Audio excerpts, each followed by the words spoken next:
All right. Hello. Welcome to the show. Sorry for the delay, everybody. We were talking with Colton in the background before the show started here. Having some good And laughs already. huh? Having good laughs already. Oh yeah, we were chuckling and talking about stories, and this is going to be a good one, that's for sure. Really excited about this one, and thank you all for joining in. We know this was kind of a last minute announcement. Jake reached out to him and just kind of was coordinating things, and finally got the thumbs up, and here we are. So yeah, welcome to Hitting the Chip. I'm Jordan Smith. I'm the driver of the 13S Gam, spotter for the 68 Legend, and I guess crew chief for the two Bandoleros. So got quite a list. But Oh, good. We're kick it starting to over to this guy. all these other titles now, huh? I mean, it just came to me. Yeah. What's up, everybody? Jake Smith here, driver of the 89 GAM, co-host of this here podcast. I don't have any other titles other than keeper of the race cars at my house, I guess. That's a So, very important job. yeah, I guess I'm the shop owner of Smith Family Racing. So there you Yeah, go. That's kind you're of an important one. you're kind of the designated owner of Smith Family Racing because you, yeah, All right. My name is on the LLC officially on the state of Colorado business search. So yeah, I true. guess. So we drive for you. Well, shit, I might start having to put some more ownership laydowns here, I think especially with keeping the garage clean. I put my foot in my mouth there. Anyways, yeah, welcome to the show. Super excited about this. We're going to talk with Mr. Colton Crocker. As we talked about, this is episode number 26. Really excited for this one. He's got a lot of history. His family got a lot of history. So we'll get into all of that and get your questions ready for towards the end of the show. Whatever you guys want to ask him, feel free to just make the comments. So without further ado, we're going to give a little love to our presenting partner with AAA Service. Coming up on wintertime here, definitely want to get your furnace just checked out. So give AAA a call and tell them Smith Family Racing sent you for a $49 furnace tune-up. So with that being said, we're going to run the commercial and then we're going to get right into it. So here we go. I know he's down there just making noises, stalling. He just puts so much work into keeping this act going.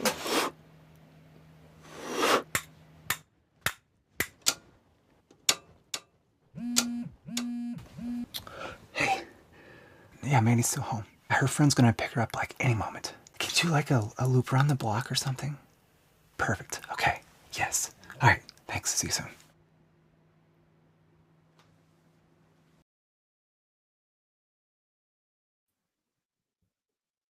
And here we go. There's all three of us. Took me a second.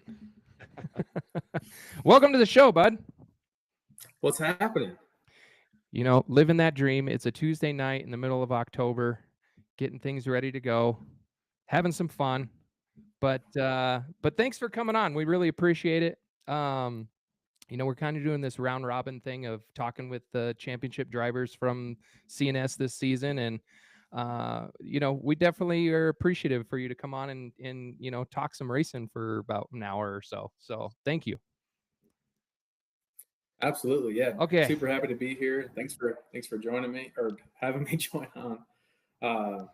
And I just got to say that commercial is pretty good. I don't know which one of you came up with that, but I always like just unscrew a light bulb a little bit so I can screw it in and make my wife happy. So it's pretty good stuff. I would like to take credit for that, but I can't. That was prior to my time of being at AAA, but I'll just say thanks, more or less. I definitely definitely nothing to do with that one. Except for, I guess my name is in it. True. We just got to start using you as like the spokesperson. Ooh, I like that idea.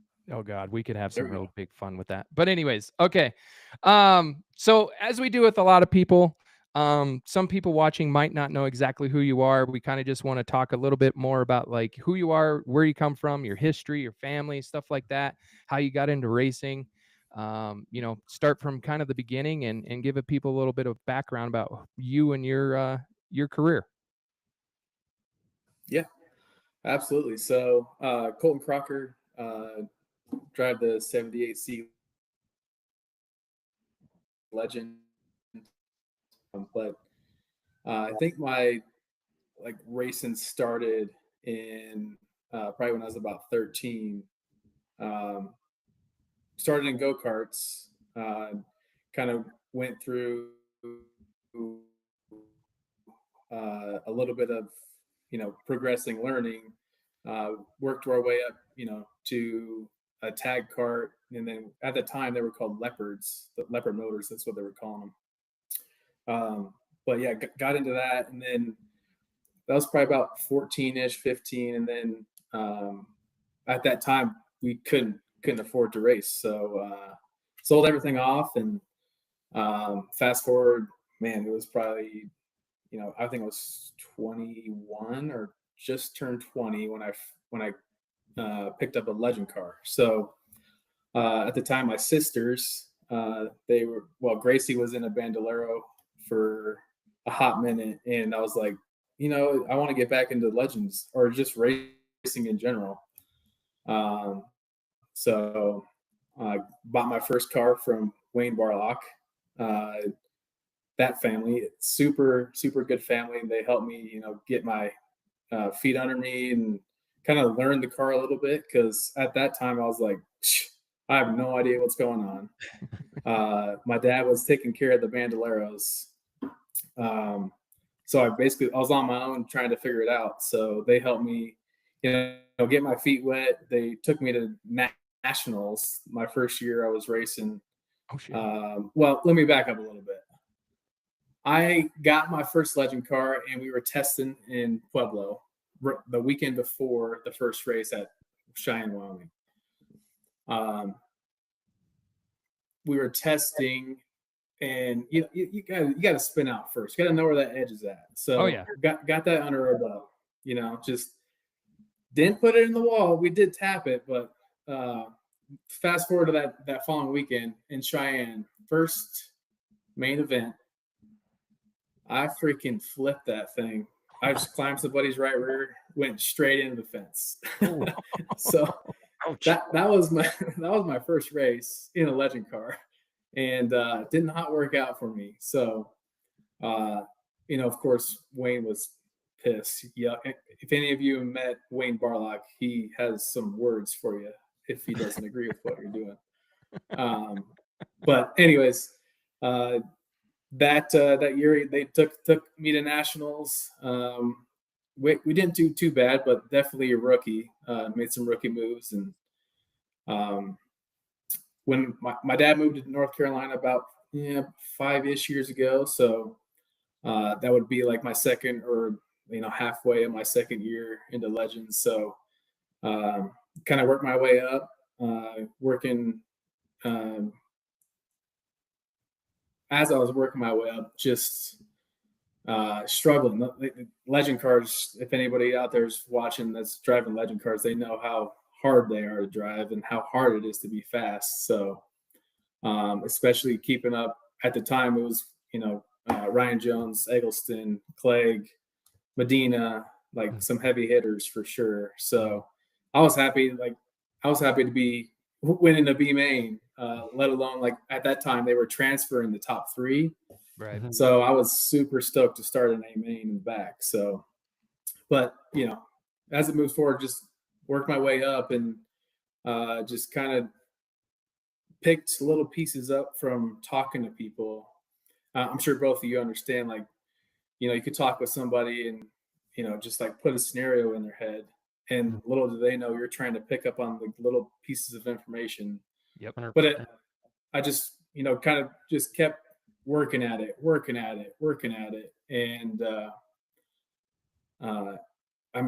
it's worked out for me so far. And it just proves, especially to me and to anybody watching, the more you work at something, the more it's going to pay off. Because I've been racing Legends for 4 or 5 years, and finally got that championship at CNS, which is, I mean, we all know that's super hard to get. So, Oh yeah. anyways, just that's kind of where I'm at now, and we'll just have to roll the dice to see what happens next, I guess. Yeah. I mean, Nice. that's awesome. And you're totally right. I mean, it's any division you really get into, right? Like you got to just dedicate yourself and learn and try new things and trial and error and hopefully the results will come.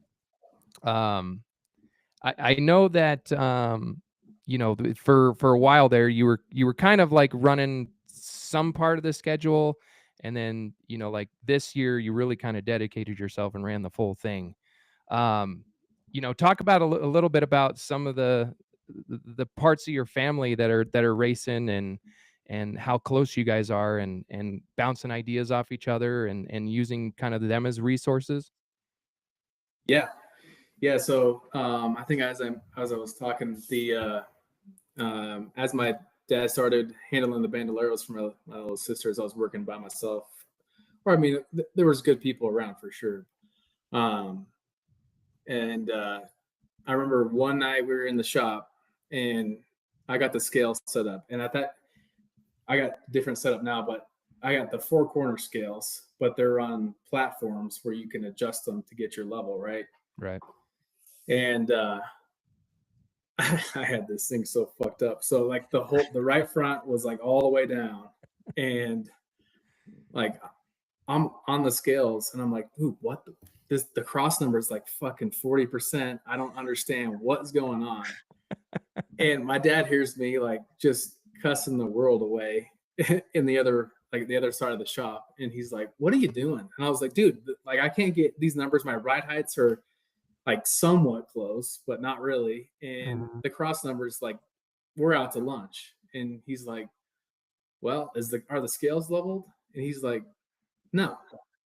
Or I was like, no, they're close. They're close enough. And he's like, all right, give me the level. So he puts a level on it, and the bubble goes all the way to one side. and I'm like, dude, that doesn't matter. Like, it's fine. And he's like, no, dummy, you have to have your stuff, like you have to be on a level surface. No matter what you're doing to scale a car, it has to be on a level surface so you're getting the wheel weights right. That's what the cross number is. Right. And I was like, oh yeah. So like it was a big stupid moment. And I mean, I definitely downplayed it there because my dad was like, you dumbass, like what? Like, anyways.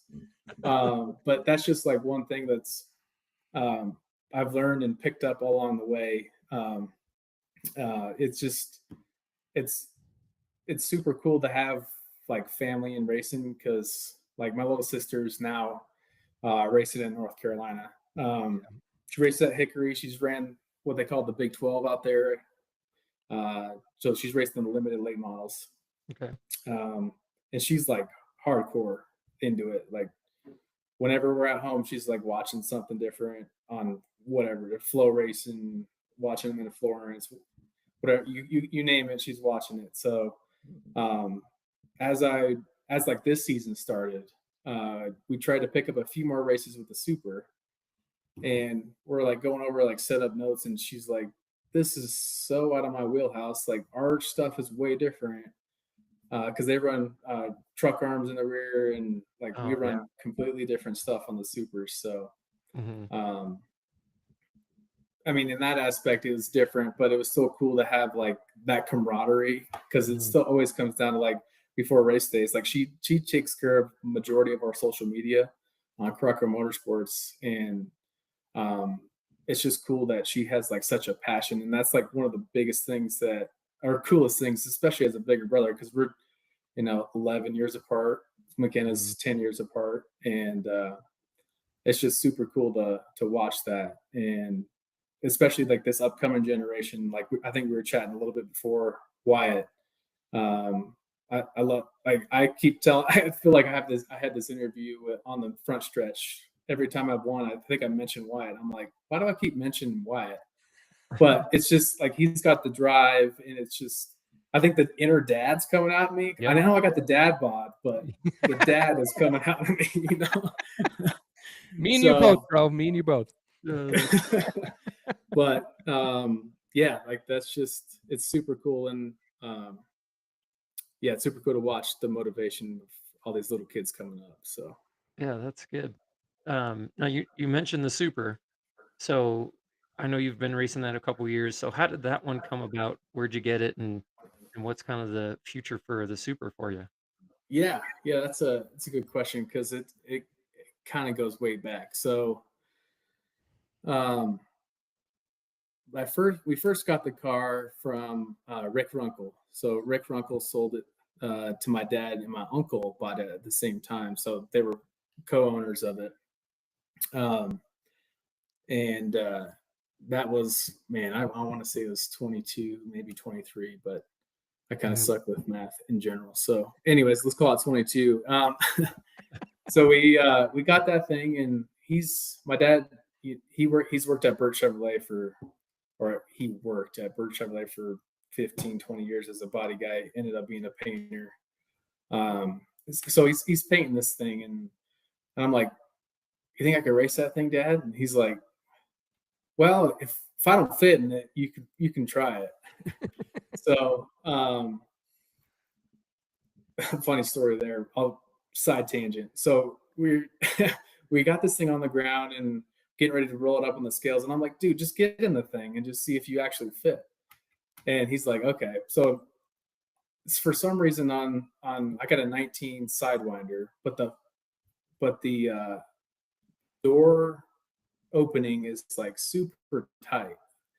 So he gets in the thing and he's sitting there. He's like, dude, this is like the nicest thing I've ever owned as far as a race car goes. And I was like, well, too bad you're too old to drive it, so get out. So he tries to get out, and he's like, dude, I can't get out. And I'm like, what do you mean? He's like, I can't get out of the car. He's like, call the fire department. And I'm like, no. Get the jaws of life. You got to get out. I'm not doing. They're going to come in here with the jaws of life, and then we're going to be up Schitt's Creek having to send this thing back to get refabbed. And so that's awesome. And going back to where we so anyways, we go onto the scales, and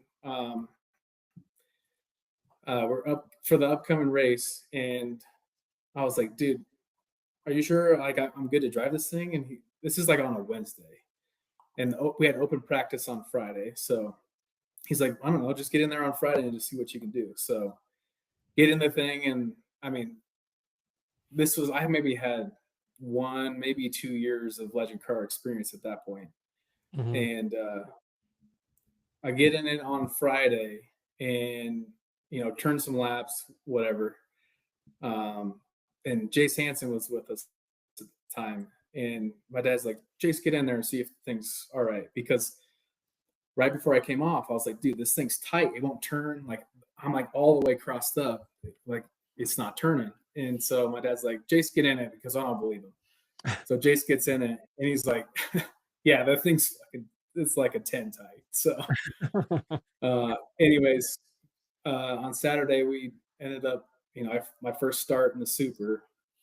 And that was a big, like, anybody driving Supers, like, they're like, in my opinion, one of the funnest cars to run. Legend cars are fun just because they're so twitchy and it takes a lot of drive. But after a 20, 30 lap A main, you're toast. So in the Super, it's completely different. You got power steering, you got freaking horsepower, you got tire, you name it. So I get my first start. I don't know where we finished. I think we did fairly well, but that kicked it off for me. So I wanted to run it as much as I could, but we all know how racing goes and how expensive it can get. So, when we're spending $600-700 a night in just tires alone for the Super, I was like, maybe we can't run as many races as I wanted to. So that's why I've kind of, a limited schedule, if you want to call it that. So, but yes, super fun car. If I could afford to run it all the time, I 100% would. Oh yeah. So there's a opportunity right there. If you want to get your name on Colton Crocker's super late model for next year, give him a call. He'd be more than gracious. Or buy it. I got it for sale. Or buy it. Another Yeah. sales pitch. I love it. There you go. If you need a backup car, or if you're looking to get into supers next year, there you go. You got a There good you piece. go. And it looks beautiful, so don't change the colors. Yeah.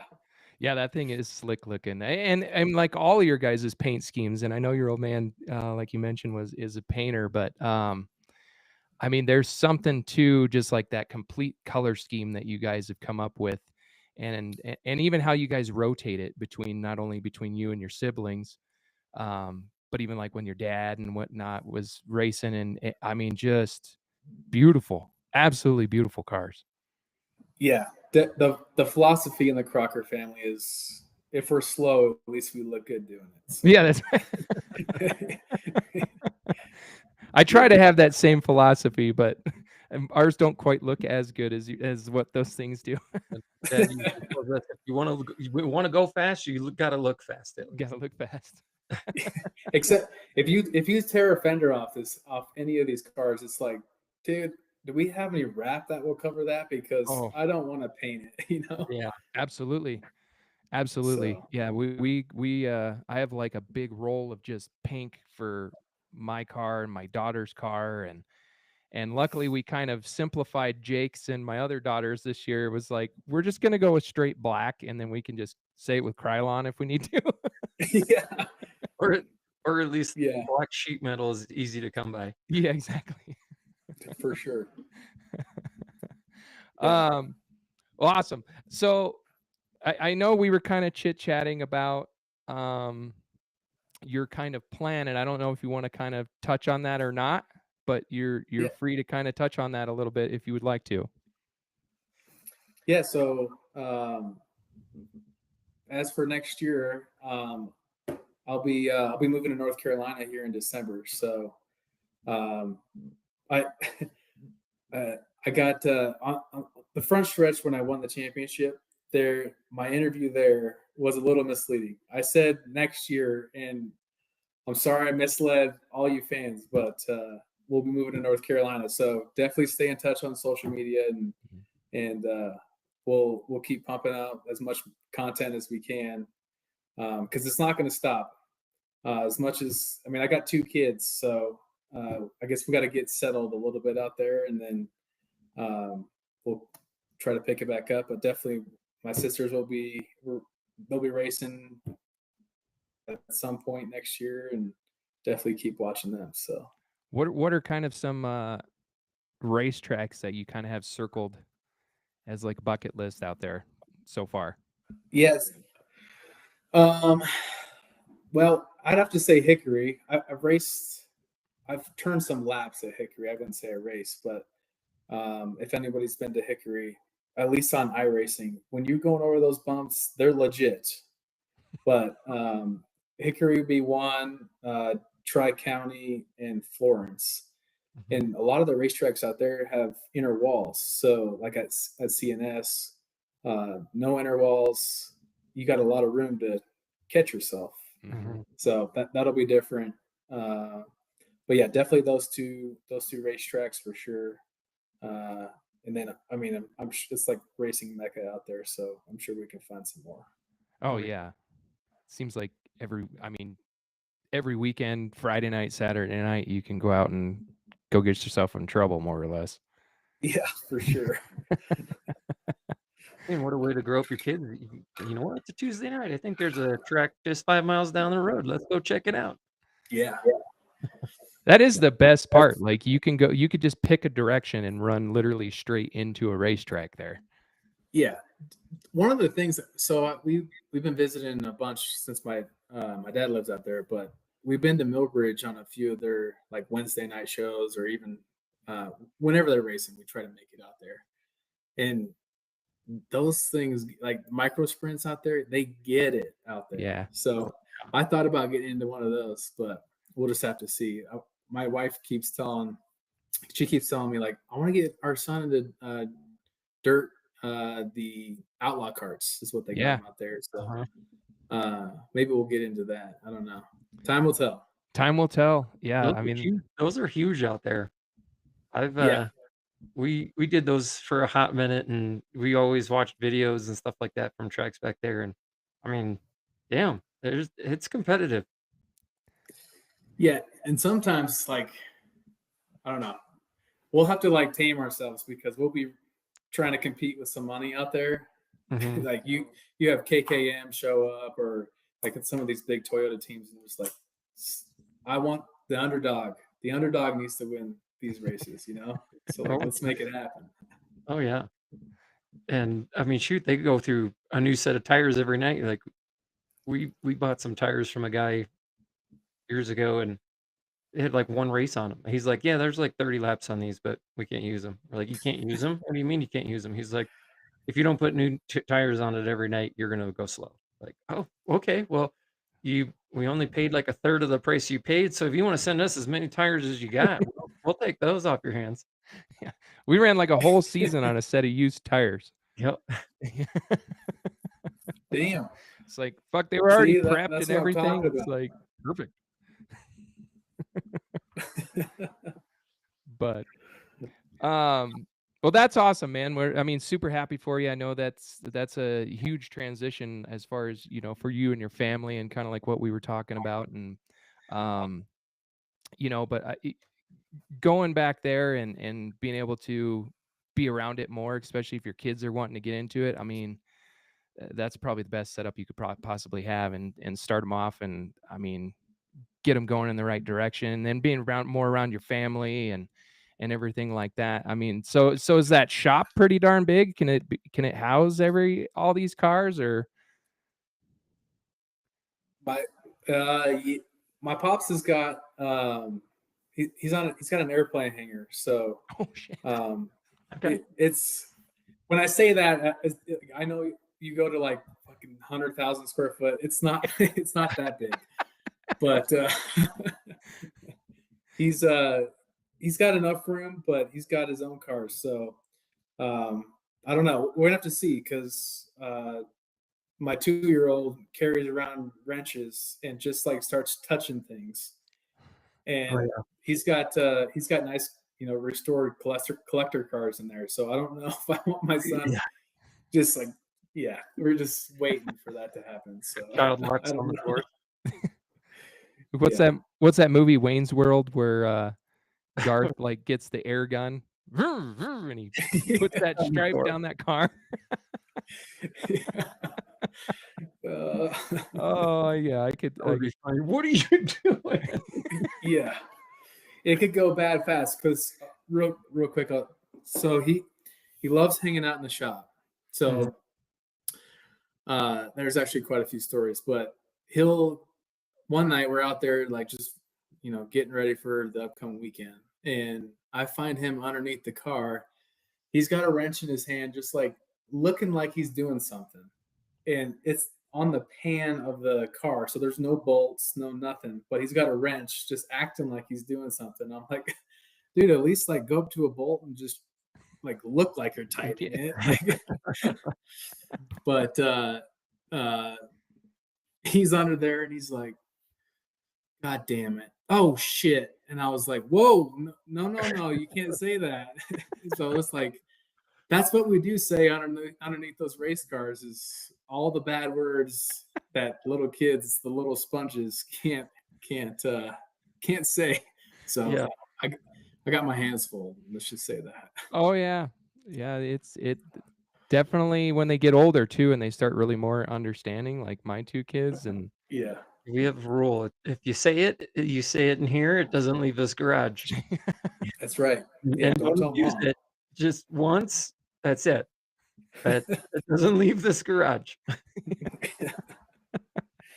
oh, I gotta give them credit though. Like, at least they're in the garage, wanting to be around and having fun, and you know, it's such a joy. Like, I'm glad you're going through it.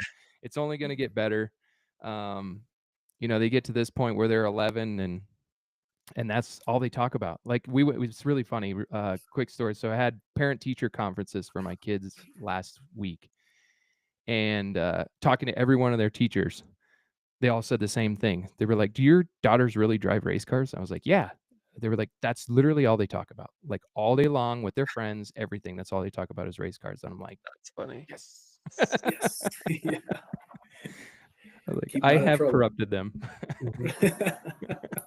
There's stuff that other stuff I could be talking about. So you know what? We're doing pretty good. Yeah. Yeah. I'm assuming this is your father. He said your son will not be allowed in the garage by himself.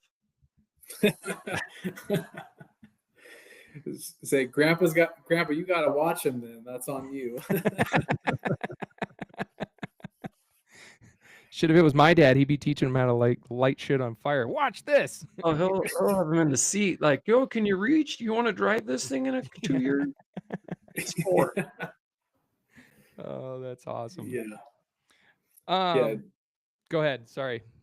No, he's got a Bandolero on a rack, and he keeps telling Owen, "You want to drive that? You want to drive that?" He's like, Owen always is like, "Yes, yes." Like he'll get in any car and he just like wants to drive. So like they have a golf cart out there, so just like driving down the road, he'll sit in my lap and like I'll let him just grab the steering wheel, and when I go to turn it, like just grab the steering wheel or turn or whatever.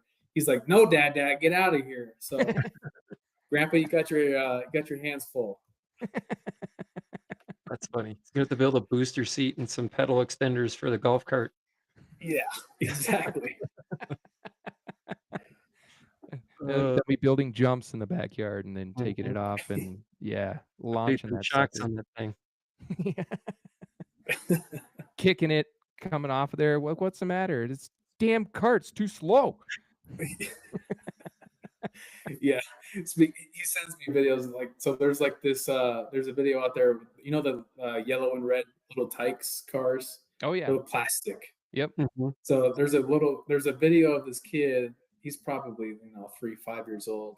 He gets out of the car and he slams the door and he goes, "Piece of shit." So I'm waiting for that to happen.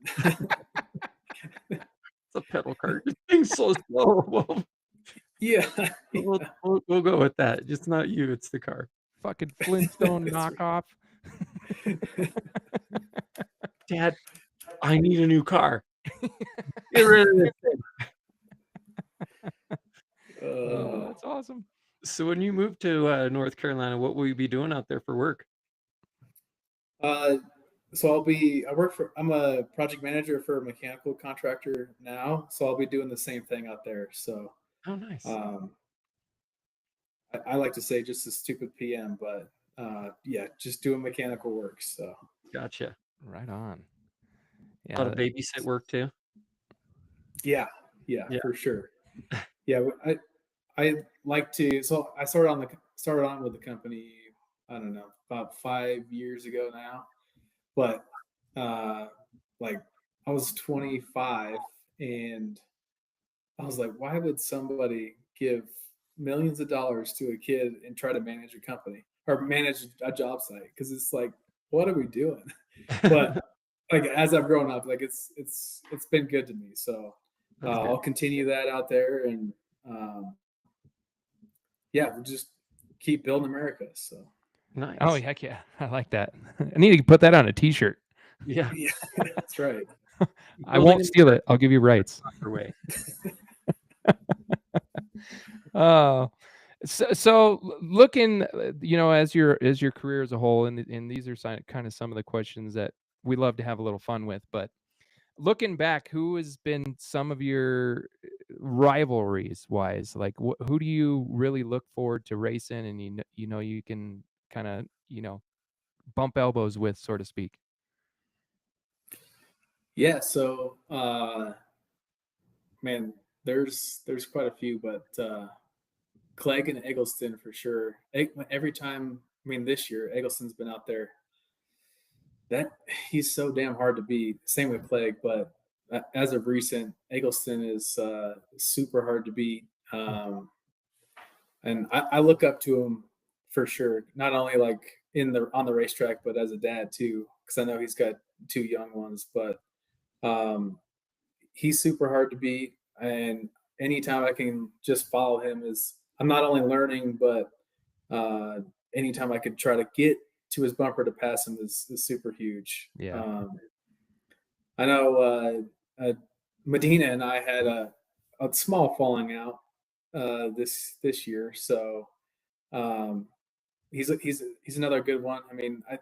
I think I heard a stat from this year or maybe last year. He had like 100 race wins or something like that. I don't know if that's legit, but that dude can get around that racetrack very good. Um, and definitely another great driver out there. So Yeah. um, And he's kind of a bigger guy, like a little bit taller, a little huskier type. And he comes out of that car. I'm like, damn, dude, I yeah, couldn't get my ass in one of them things. There's no way. dude, yeah, like on some of those, like the 30 lappers, I get out and like I'm gassed. So like, there's definitely a race shape you can say. Oh yeah. I've heard a few people say it. Like I was like, dude, just hop in this car and you just go drive it. Like Daryl Stewart, I was like, hey, if you come out for the invasion, like let's just figure out a car and you could drive it. And he's like, fuck no, I'm out of race shape. And I was like, what do you mean? You're like a twig. He's like, dude, there's race shape and there's a shape, and I'm not in race shape. So 100%. It's so true. So true. Yeah. Totally. Every year, like the beginning of the year, you go out for those first hot laps, and after like 10 laps, you come off and get out of the car and like sucking wind bad, and you're like, holy shit, I am fat. This is not good.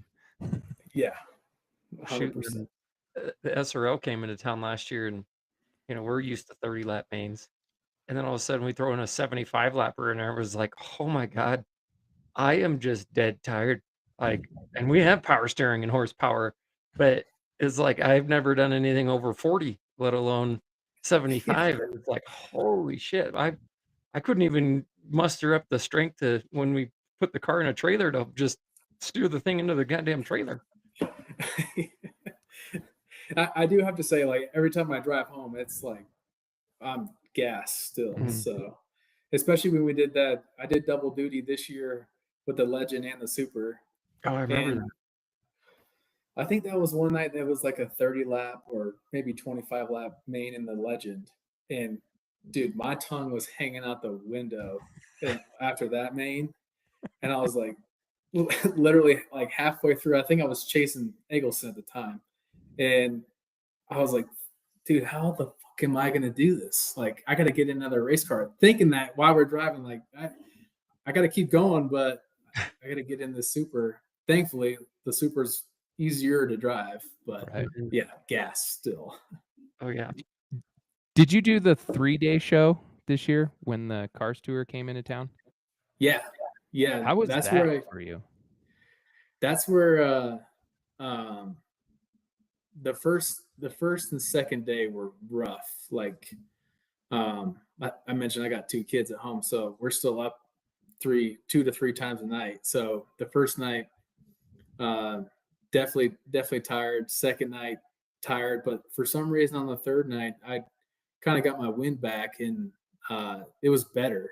But definitely a long weekend. No. Long weekend. I can only imagine. We just were there helping the girls with the bandos, and they only get 10 lap, races. So we're just watching the whole time. So I couldn't imagine doing that 3 straight days for what you guys went through. Yeah, I think we were talking a little bit before the show about hey, I'm turning 20.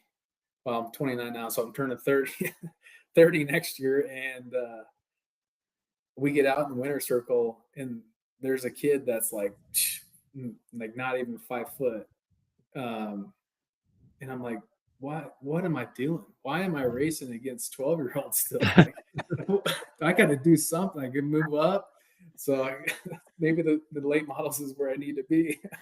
Put your sister 'Cause out I of know that. they're not getting tired. I know they're not. They're like get out and they're like all happy and like jumping around. I'm like, calm down, all right? Just relax a little. Yeah. I need a beer watching you, let alone a beer after just doing that race. Yeah, dude. Wait till you get to be my age, closer to 40, and then it's it doesn't get easier. I'll tell you that right now. It doesn't get any easier. Working during the day and then go to work to the race shop, and then Saturday, come Sunday, I mean, my wife hates it because she'll have like a laundry list of shit for me to do, and I'm sure you get the same thing, right? And I'm like, I just want to sit and do nothing. Like, Yeah. My body hurts. I hurt in places that I didn't even know could hurt. Like, and I played college football. I mean, that's pretty remarkable that, you know, that there's shit in places that I didn't think could hurt. I learned Yeah, how to that's do today. I can't do this shit today. yeah. So my wife's like, you get Saturday, well, really Friday, Saturday, all to yourself. So on Sunday we're doing what I want to do, and that's like, no, I just want to sit here. It's like I have the fence to paint. I got, you know, molding to put up. Oh Yeah. man. See, I try to just get it up in early in the morning, especially if it's like, oh, you need to mow the lawn today. Like, oh shit. All right. Like she's like thinking 8 o'clock is too early. It's like, fuck no. If anybody in this neighborhood isn't up by 8 o'clock, I'm sorry. I'm waking your ass up now. Because I'm getting the Yeah. lawnmower at 8 o'clock in the morning. Because I'm as soon as about 10 o'clock, 11 o'clock rolls around, I'm done. Whatever you need me to do, you have until 11 o'clock. So there's the key right there, Colton, for us. Is we just got to give like a set time. Mhm. Like, if you want me to be functional, it needs to have everything done before 11 o'clock. And then, you know, then I'm sitting down and I'm doing fucking nothing. Unless it's like family dinner and we're going over to the in-laws and they're providing dinner or something, like, okay, well then I'll do that for sure. Free dinner? Count me in. Oh, that's awesome. You're Go your ahead, Jake. dad's Sorry. cracking me up on these comments. He said one of them was, remember when I sent you out in your go-kart with no brakes? Yeah, not multiple times, but I do remember a specific time. There was two things. So I was driving the Leopard at the time, and the seat, like, we just got the cart, so the seat was way too big for me. So like, there's definitely, I could fit my arms for sure behind me, and this thing was vibrating like crazy. So like, to the point where like I couldn't see because the seat was so big, so I wasn't in the cart enough. And it was vibrating, so like my vision's doing this, and we're at the track at Centennial. I think it's still there. But yeah, just buried it in a corner and no brakes and went right into the dirt, and it was just like that little tykes. I get out and I'm like, piece of shit. Like this is stupid. So Oh, that's funny. Oh, He that's said, so funny. you'll be living in a van down by the river out here.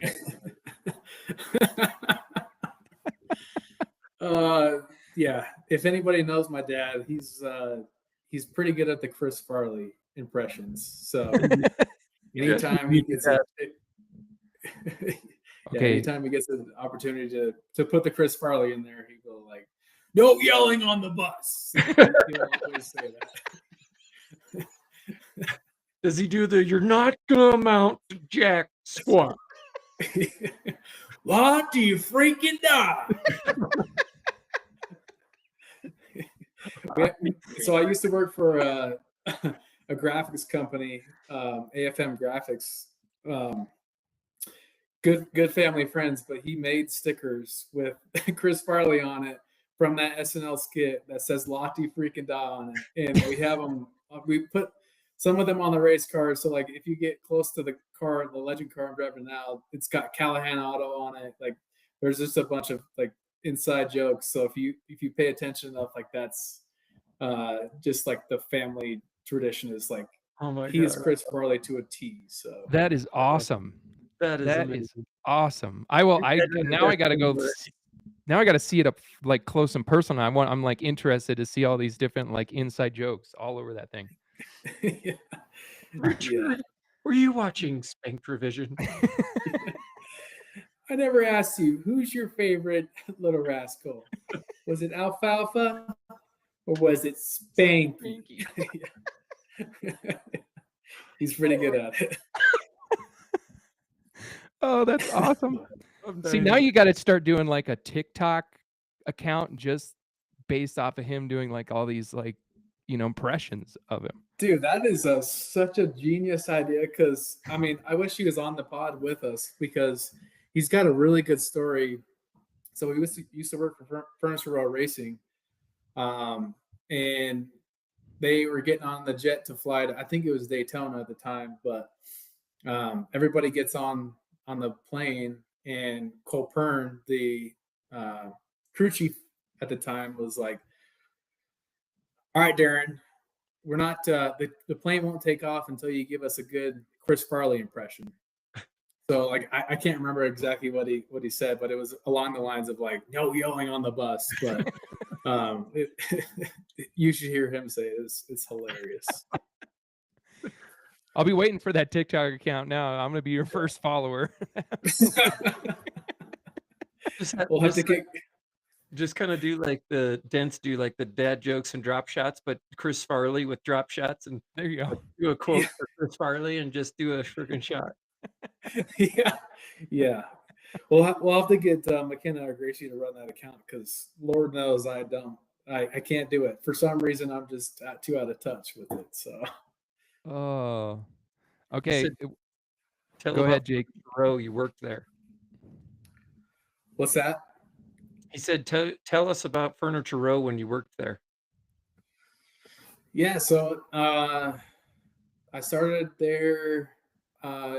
It was in college at the time, and he got me a job there, just kind of doing whatever, and it kind of turned into like me just jumping around. So they had wet systems, brakes, body shop, fabrication, and graphics, you name it. Like that's just kind of where I jumped around. So started out doing that.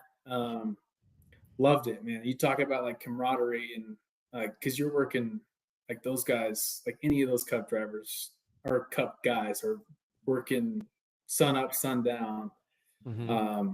But work a lot of hours, but the camaraderie is like super cool. So like that keeps you coming to work. So that was a really cool thing. So after I went through like each kind of station, if you will, I landed in the graphics department, because I worked for AFM Graphics before going to Furniture Row. So I kind of turned into like whatever it was, 6 months to a year of just like wrapping cars for them, and it was super cool.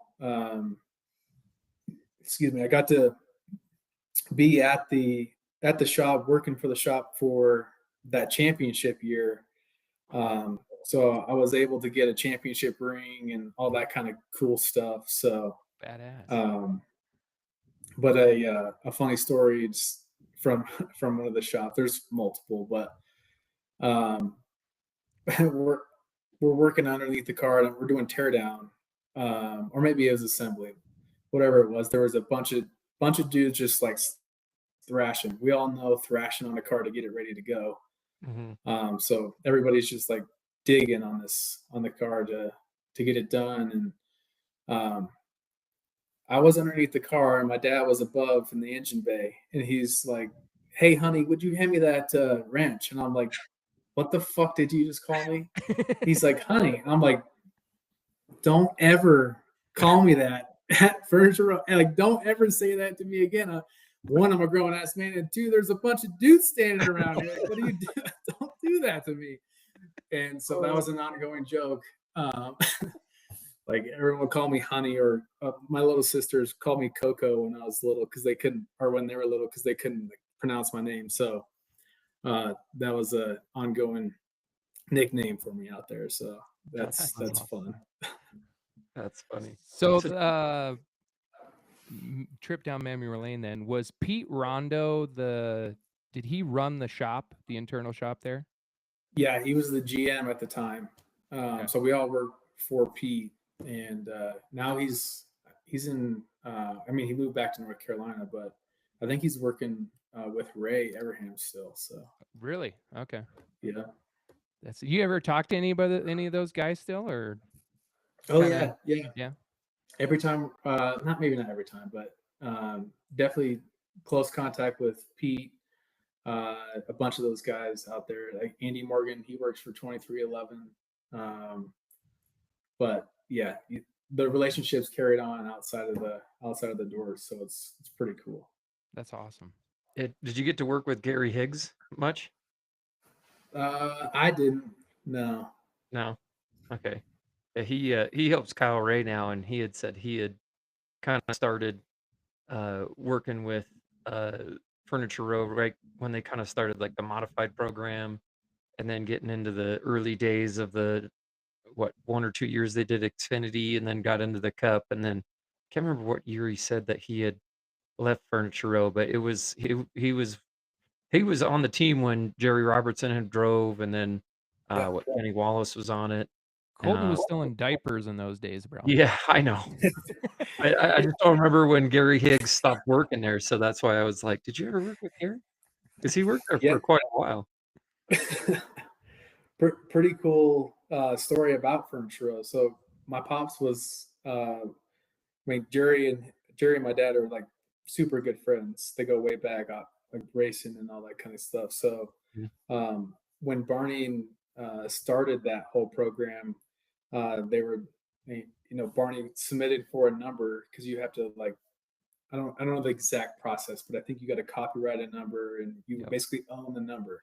Mm-hmm. So Barney submitted a number and it came back and it was taken or whatever. So I guess Jerry and my dad got to talking, and my dad's like, dude, 78, like that'd be super cool. So the reason the 78 got onto the Furniture Row racing car was my dad's helped get that into the space. So it's pretty cool.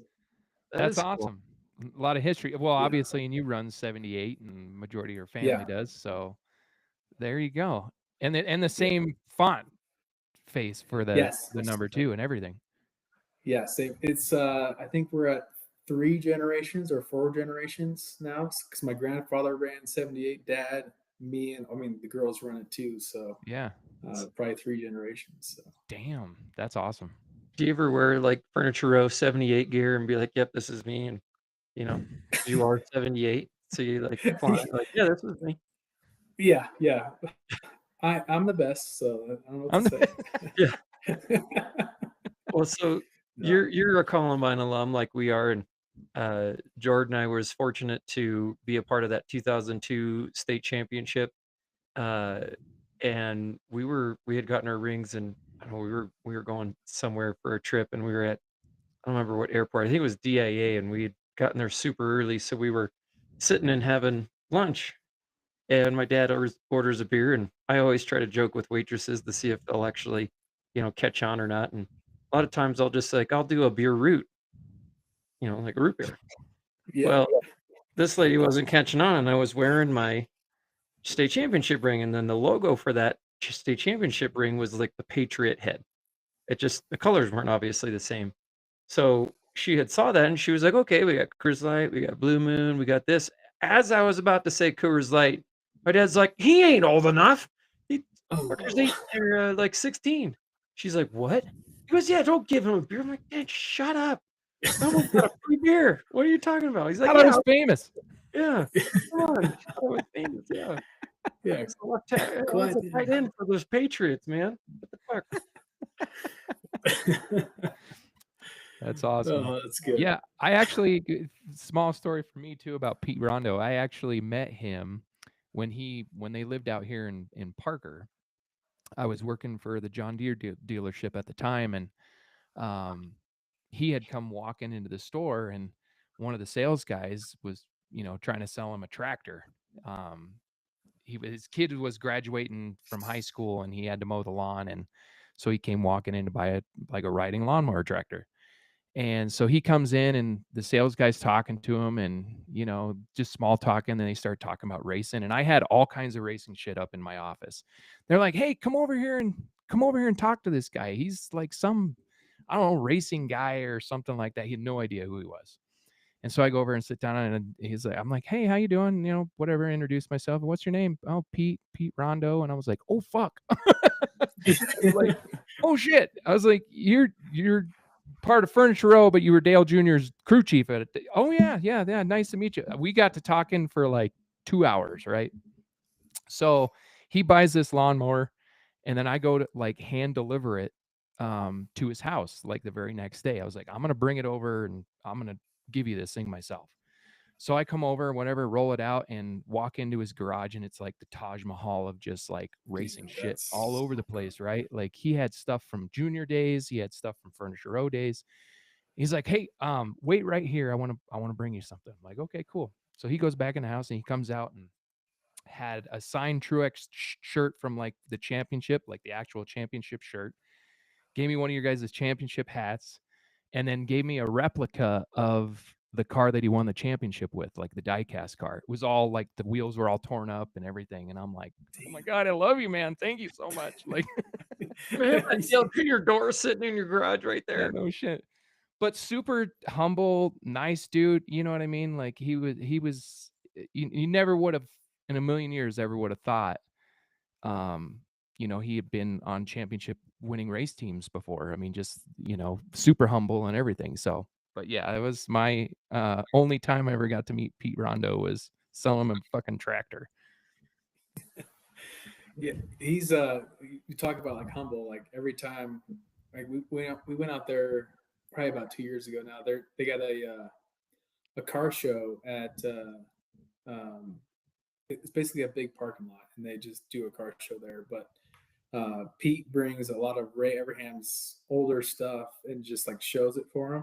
Nice. And it's like, hey, what do you like? You just catch up with him. Hey, Pete, what are you doing here? He's like, oh yeah, just like, yeah, like I brought Ray's cars and whatever. And I'm like, you brought Ray Abraham's cars to a car show and you get to like show it.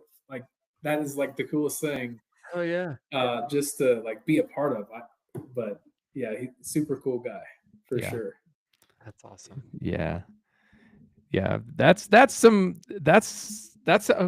proud of you, man. Like that's a cool story. Like, get to experience that at such a young age too. And I mean, it sucks what happened to that race team, unfortunately, but the fact that you were able to be a part of that whole situation, that's pretty badass. No lie. Yeah. It was like just talking to like a lot of those guys, they started, they've been in the industry for however long, but they flew, like basically picked up their lives and moved to Denver to be a part of that team. Yeah. And, just listening to their stories, you're like, I've been in this industry for 15 years and never had a championship under my belt. So it's like, it's super cool to like definitely be a part of that. And at such a young age, like you're talking about, and like just trying to soak it all in is just, it's like you can't stop the world enough to soak all that kind of stuff in. So absolutely. But yeah, I got a video on my phone of my dad was in Miami when they won the championship, and he's taking a video of Truex just burning it down right on the front stretch there, and I'll save that video till like the day I die, because I'll show it to my kids. Like that's something that I'll definitely take that far. So, and to me, that was like when I kind of started to not watch NASCAR in general, was after that championship. When that team went away is when I kind of was like, you know what, this is just, you totally gotten away from your roots. You know what I mean? Like it's a one car team. They go out there and they fucking kicked ass that entire year, and then they're gone because of money issues. And I really haven't watched a whole lot. Like I still to this day, like dedication to that team. And it's like, no, if they're not going to be around, I'm not going to fucking watch it. Yeah. I feel you. I just catch the highlights anymore. So yeah. Just check out Facebook. Oh, Denny Hamlin won. Fuck. Damn it. Oh, come on, Jake. You're a Denny Hamlin closet fan. Come on. Oh, God. I'd come out of the closet and punch him in the face for sure. I try to catch some of his podcasts, and he does a pretty good podcast, but then, something will happen with him on Sunday, And then when he goes to talk about it, you're just like, God, you suck so bad. Just in the face. Oh, He does that's bring so up like good. good points, and it's good to see kind of like a racer's perspective of kind of what's going on with the whole NASCAR stuff now, and especially him being a part owner. But it's just like some of his on track stuff, and when he talks about it, it's just like you're better off not talking about it. But I guess it might get views, so I guess it's a good thing that he does talk about it because I watched it and gave it a view, so I guess I'm the idiot, right? Pretty much. Well, no, I definitely think just like all of us, once we put that helmet on, everything changes. You change into an alternate personality and you do your thing. So I definitely think he's the same way because he can talk on his pod really well because I listened to it a little bit as well. Yeah. But he can talk there good. But as soon as you get him like right out of the car with no time to think, it's like, dude, shut up. Yeah. Just shut up. Like what he starts talking about, I beat your favorite driver. I'm like, Oh God, man, that's a really good line, but you're a dick. you're a Danny Doucheman. Just a complete doucher. Yeah. His Joey Logano. Oh, that's just racing, or that's just short track racing. Like, you know what? That sounds like you actually. What are you trying to do yourself? Oh man. Okay, well, we've been talking to you for an hour now, so we're going to kind of open it up to the floor for everybody that's watching. If you have any questions for Colton that you want to get asked or answered right now, feel free, start throwing them out there. This is always kind of a fun little portion of the show that we get to do because there's a lot of stuff that people will ask that we didn't even get to think of. So, we got to come up with another name for this part of the show. We haven't quite nailed that one down yet because we used to call it "Give Me Some Lovin'," but now we got to come up with something fresh. We can't take that moniker from the previous podcast we were a part of, but yeah, we gotta figure something out for next year. What do you think, Colton? What should we name this segment? Well, I was just trying to think of that, and I mean, like the first thing comes to mind is just Tommy Boy. So you got to like relate it to Chris Farley things. So I don't know what that is because there's so many great one-liners, but yeah. We'll throw it in the chat GPT and we'll have it help us. Yeah. Correlate this to something Chris Farley said over the years, and we'll use that and we'll dub it Colton's Corner or something. Your brain has a shell on it. That's what I would say. That's awesome. Okay, we have our first question. This comes from a young driver. You might know his name. His name is Wyatt Dent. How do you like seeing that flamingo? It's an inside joke, we all know, but you're gonna have to explain it now. Yeah. Wyatt's just a big shit talker, so he's got that going for him. But I don't know the whole story behind the whole flamingo thing, but we go to the racetrack one day and there's just like this flamingo sitting out, and I was like, what the hell is a flamingo doing right here? And it's like, oh, that's our team mascot. And at the time, that was we were running the PBRC deal, me and Daryl Stewart. So like there was a flamingo just hanging out in our pits, and I was like, what the fuck is this thing doing here? But I guess that's the team mascot. So okay, that is kind of a unique, I would say, mascot to have is a flamingo. But I will give that whole crew some props because they definitely know how to get down after the races are over. Yeah. Oh, absolutely. Yeah. If I need a drink, I know I'm going right to Corey Dent because she's got me hooked up. You should have seen the gift that she gave Jord after the first time spotting for him. That was quite the gift. Yeah, it was a giant bottle of whiskey. I was like, this is going to take me 2 years to finish. Like, well, it was funny because that evening after that next race, she comes. I mean, we're 5 minutes removed from the race. Here comes Corey, and I can't remember who else was with her. Scott. Was it Scott? Yeah, I was with her. Yeah. Or I thought there was a woman with her, like Liam's mom or something. But anyway, she comes walking in. She goes, Where's Jordan? He walked that way.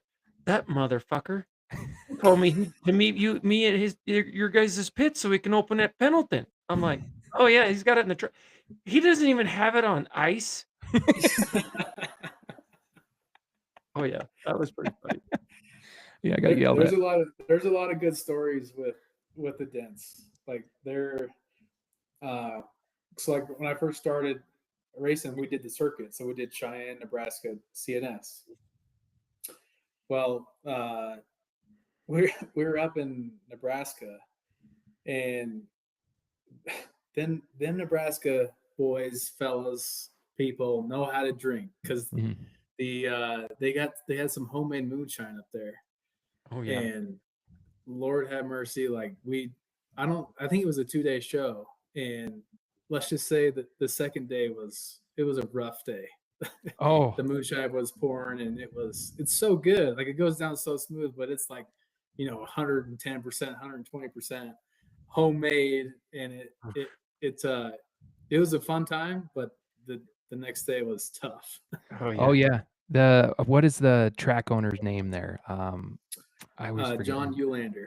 Eulander, yes. So we're all partying because they had to call the last race up there due to rain. And so we went and dropped the truck and trailer off at the hotel in town, and then we went back to the racetrack.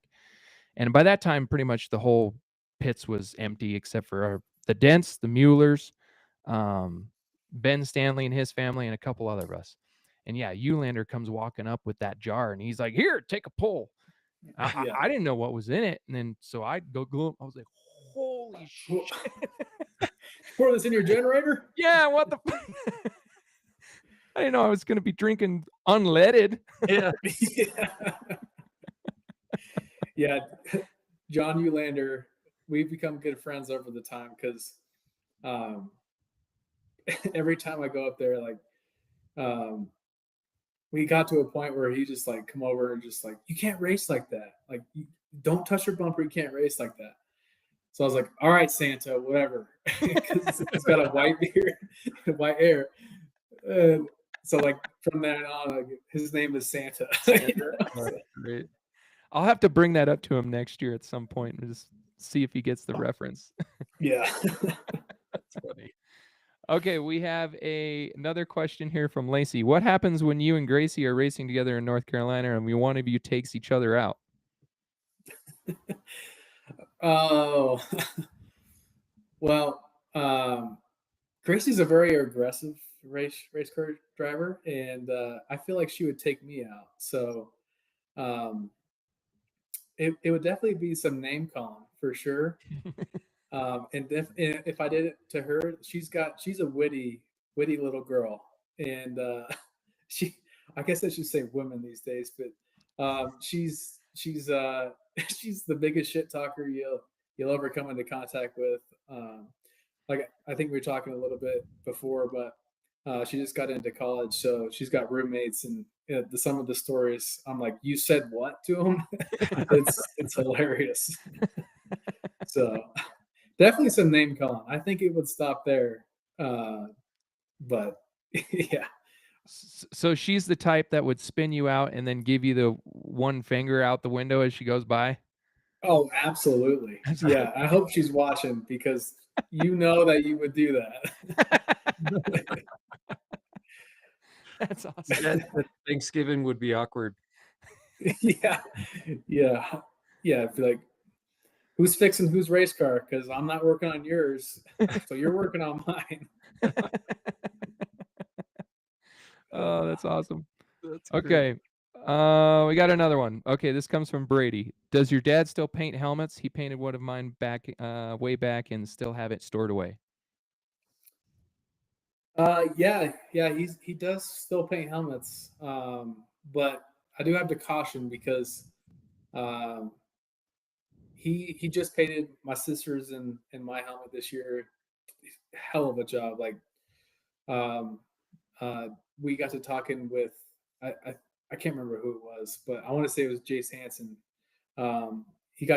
He painted a helmet. He's like, Crocker, I don't know how you do this. Like, do you like smoke meth before you like get all artistic? Because this shit's badass. And he's like, no, I don't know where it comes from, but they always come out good. But he doesn't paint a whole lot for many other people, but you can always ask. You take all the shots you don't take are the ones that you miss. So give it a shot. 100%. And Brady, buy my car, please. I think he's trying to sell a car too. So I'm talking to him about the Super. So do it, Brady. Do it. You know you want to do it. Yes. Yeah, the dirt sucks. Come to the asphalt. I'll concur with that. Although I'm started off on the dirt, but asphalt's still way better. Okay. Anybody got any other questions for Colton before we let him go and drink more beers and hang out with his kids? White elaborated a little bit more on his flamingo. He said, "What I meant was, how do you like seeing the flamingo in my back window?" That's where I knew he was getting that, and I wasn't going to let him have that fame. So That's great. Little Dent wins the race, and the shit talking starts. So Wyatt, I could have taken you out, and I was a nice guy. Okay. We were talking about that exact thing before the show started, and then I got called a dick. So we also learned he tried to set you up to help you out, and then you didn't do it, and lost out. So I guess you need to learn faster.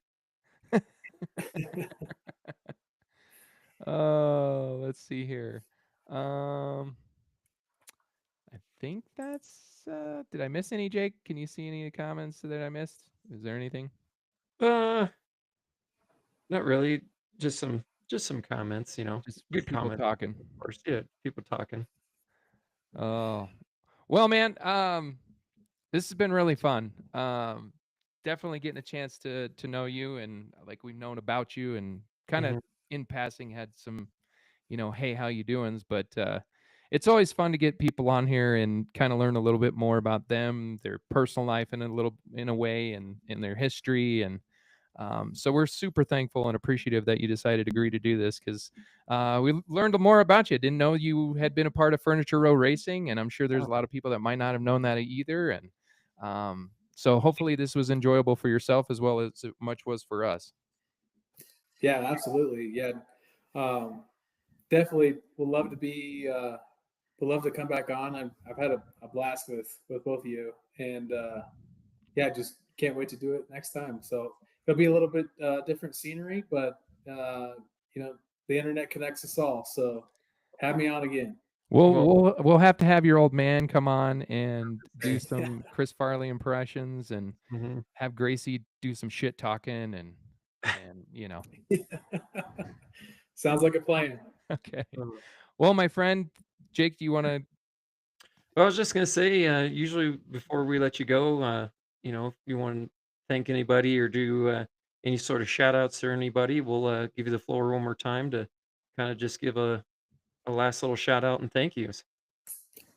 Yeah, so I guess for the last for the remainder of the year, I just want to, thank my sponsors mainly, and my family. So BMO Bank, Simpson Racing Products, PDA Road Gear.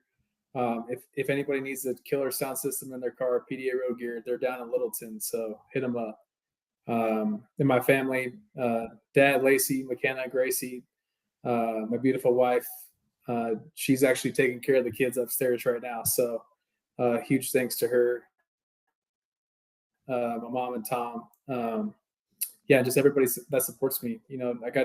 I got two good friends, Tony and Sean, that have been helping me on the race car this year, and they've been huge assets to get that race car in victory lane a few times this year, and ended up winning that championship. So can't thank them enough, and thank you guys for hosting this thing.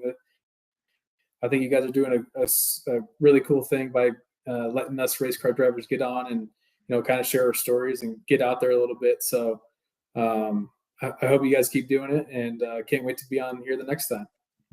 Definitely, man. We appreciate it, and the thank kind you. words and everything. I mean, it's been a lot of fun for us. I mean, the pleasure is all of ours because Mhm, we get to be the ones to actually have these conversations. So, mhm. but yeah, super thankful and congratulations once again. Your Congrats. Thank you. 2025 championship, man. That's awesome. That's not an easy feat by any means. I mean, the competition out there is stout, and you did a fantastic job this year. Oh yeah, thank you guys. Yeah, cheers. Cheers. I don't have a beer, but Oh, cheers to you, sir. My wife might have vodka in here, but I don't know yet. I'll have to drink it. All right, buddy. You Pretty take her much. easy. We'll talk to you soon. All right, guys. All right. See ya. See ya. Take care. And there he goes. So that was awesome. That was good. Learned a lot. Learned a lot Yeah. about him.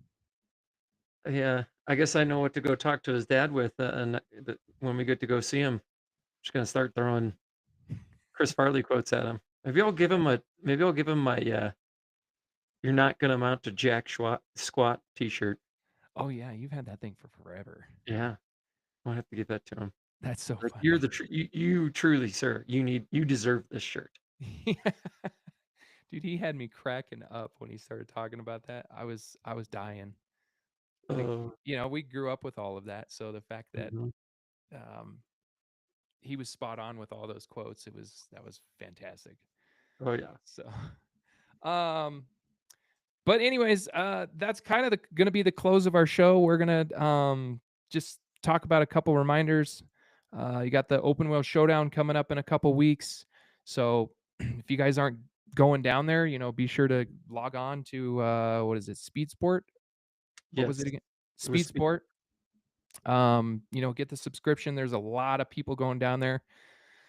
Kyle Ray's now added to the list of drivers for the super mods. Adam Hilton had a nice piece written about him today on Pavement Pounders. If you guys don't follow that page, go to Pavement Pounders on Facebook and check out that article.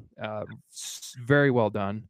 I mean, plethora of Legends drivers going out. The Dents, Kyle Busch and Brexton Busch are going to be there. I Did think you see their Medina's video going. yesterday? What's that? Did Yeah, you when see they their were sitting in the corner. Battle of the Bushes Yeah, Part 2? part 2. Mhm. Yeah, there and bunch of Bando drivers are going. Modifieds. I know that That list keeps growing. It's like uh, every other day, it's like a new driver gets added to that.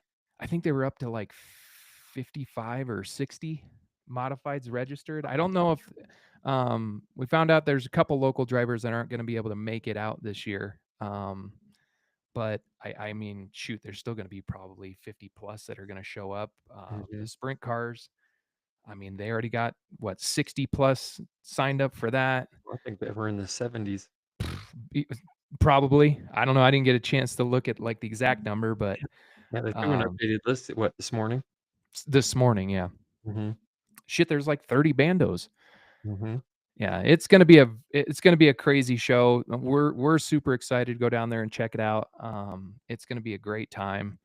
So be sure to log in, support your local guys and gals. Cheer everybody on from home, and hopefully everybody brings their stuff home clean. But Bring warm um, clothes. yeah, yeah, It's gonna be cold. It may be Vegas, but it gets cold there still. at night, yeah, that sun goes down and it's gonna be woo, woo. Yep. So and Ward's banquet was last weekend. We obviously weren't there. We were at a wedding for our cousin, but heard it was great. Celebration of the year, and I heard there was a special announcement there on Saturday that they're no longer gonna do it at the beer garden, they're gonna take it back inside 'cause too cold. well, and I know the kids called Nicole and they were like, my hands are all red and I'm freezing. It was like, Well, well, you wore shorts. I know that was it. It's like, well, you kind of didn't dress properly, but I applaud that. I mean, and that's been kind of a topic of conversation over the course of the last couple years. About Well, the and I just banquet. think it's more and more people are going, Yeah.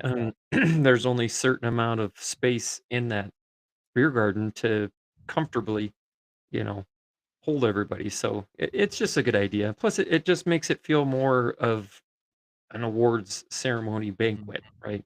Mhm. Like, not saying that it's not an awards ceremony because it is, but I don't know. There's just something about going into an establishment, into like an event center at a hotel or something, or some big event place, and dressing nice, and Yeah. and honoring the people that did well during the season. Yeah. I always liked in all the sports that we did, actually having a banquet at the end of the year, getting dressed up, and or at least just looking nice. I don't think I'd come in a suit and tie, but I would at least dress up pretty nice, and you know and have fun and celebrate the year. Yeah. And I know that the conversations that we had with like Jim specifically and whatnot, they didn't want to endure any more cost onto the drivers or anything, but it seems like the consensus from a lot of people was that they don't really care. They just want to have a nice, you know, end of the year banquet type thing. So, Right. and I haven't minded it being at the beer garden. I don't mind it being at a finer establishment, whatever. It doesn't matter to me. Like, we're there to just celebrate. So, Mhm. and to be around all the people that we enjoy being around for the most part for like the entire year, and get together and have some beers and some smiles and crack some jokes, Right. and just have some fun and let loose. Like, that's the whole point of it. And Right. I've come to really enjoy that over the course of the last like 5 years that we've been doing this. So Yeah. Yeah. It'll be interesting where they, just choose to go or decide Mhm. to do this next year. So, but I applaud them for, wanting to change it, or, do something different with it. Mhm. Especially, it's getting colder earlier now. So, we don't want people out there shivering their ass off and wearing winter coats while they're trying to celebrate Yeah. the awards for the year. Um, but I get why they did it, Yeah. as well. So, yeah, it'll be cool to see what they come up with. Well, and the other announcement that they had, just gonna pull it up here, that it was they have the Battle of Offenders coming up November 29th. It's another 5,000 to win. So that's something to look forward to. Everybody that wants to go to that. It's always a big event every single year. Um, I want to try and go out to that this year and go check it out. Um, just to be a part of it. I know it's a fun event. But they also have November 1st, Saturday, November 1st, it's Electrify the Speedway. So it's free to the public. It's kind of in cohorts with the Adams County. Um, they're doing like a fun event based around like electric cars. So come experience the future of driving at a free community event. So it's like there's prizes, there's EV education and showcase, food trucks, all kinds of different stuff. I know how I know there's a lot of people that are, you know, totally against electric vehicles and whatnot. I totally get that. Everybody has their opinions about it. Um, but the best thing for the racetrack is this type of stuff, getting involved with the community, getting involved with the county. You have to look at the bigger picture here, and that's the bigger picture is they are working hard at creating relationships and staying on the good side of the counties and all the political representatives and stuff like that. Right. You need that in your corner in order to keep a racetrack open. So Well, that, and we've talked about for how many years now about you know doing stuff outside of our racing mhm, entertainment, right? mhm. I know there was some mixed opinions, I should say, with the drone show, but I mean, how cool is that though? Like, I've never seen a drone show. I've seen stuff on TV. I think it looks absolutely phenomenal. It's crazy what they do and how they do it. If we were in town and would have been able to go, I probably would have. I'm sure my wife would have definitely have loved to gone to that too. Yeah, okay, it was a little pricey. They did do a little bit of a discount, but you know, when are you ever going to say you went to a drone show at Colorado National Speedway? Once, Well, right? it's So it's just the fact that they're trying to do more and yeah, they're and trying to do more and trying to do bring more. more people to the track that may not have ever known A, there's a track there, or B, been to the track but knew about it. Absolutely. Absolutely. Especially with like this electric vehicle event. Mhm. You're going to bring some people that probably have never been to the racetrack before. Mhm. So, or didn't even know it was there. So that's a good thing. Even if they only they're there for that reason of the EVs and all that stuff, but if it gets them interested to find out more about what's going on at CNS, then more Yeah, power, right? So, 100%. Yeah. but anyways, yeah, so those are some of the things going on at CNS. Got the thing going on at Las Vegas, but yeah, man, that was fun. That was fun talking to him. Go ahead. Yeah, well, I was gonna say, good luck to Jace Hansen this weekend. Yes, Um, they got the Cars Tour West Super Late Model Series Championship this Saturday. I know he's sitting like third, I let think, me after the CNS incident, but I let me think he's still see. at least in somewhat contention of it. He So is, I think he's in second, 6 he's in points second. back. 6 points, yeah. So good So luck to big Jace. weekend. Big weekend. So Big weekend. I know that car. They just got that car back not too long ago. So Yep. this will also be a good shakedown for Pensacola. So Yeah, Snowball yep. Derby coming up. I know that they're gonna make their way down there. But yeah, how cool would that be to see a local driver go out and win the inaugural Cars Tour West Super Late Model Division title this upcoming weekend? Kern County, he has had a win there in his past, and they've always performed really well there. hmm And given the equipment that they're in right now, man, my money's on him to go out and possibly win this fucker. hmm So I mean, he's just got to get in front of Gomes and stay up front. hmm Yeah, because I think I, I saw this right. Keelan and Kevin will be racing. At least Keelan, I do believe, will be In the racing. Super? hmm Oh, really? Oh, I think just because it's the last race at Kern for the year, but I don't know. I could be wrong. I could have read that wrong. Maybe they have the late models coming up soon. Maybe it was that, but I thought the late models race was done recently, but I don't know. let me look at their schedule again real quick. Um, well, they do. They have one more event on November 15th, so that could be what they were talking about. Maybe Maybe. setting that up. Yeah, so they have the Supers running this upcoming weekend, and then they follow that up with another one on November 15th with the Legends. Got it. Maybe it's that one I was looking at, but either way, good luck to Jace this weekend. That Yeah, would be so cool to see him win that. So, absolutely, absolutely. But anyways, thank you all for tuning in. Appreciate the support and the the shares, follows, likes, everything. Um, be sure to tune in next week. We are going to continue on with this round robin of drivers. We don't have an announcement of exactly who that's going to be, so pay attention to our social media pages, and we'll get it out there as soon as we know and confirm the next guest. So mm, for me, that's all I have for tonight. So thank you all. Appreciate it for tuning in, and I'll kick it over to him for final thoughts. not much left for me other than just have a good week. Go Avs because they're starting here. What about less than 5 minutes here? So, if you guys are Avs fans and gals, go support the Avs. They're kicking ass this year. But other than that, yeah, I'm good. All right. Well, thank you all for tuning into Hidden Chip. We really appreciate the support. And till next week, we'll talk to you guys later. Have a good night.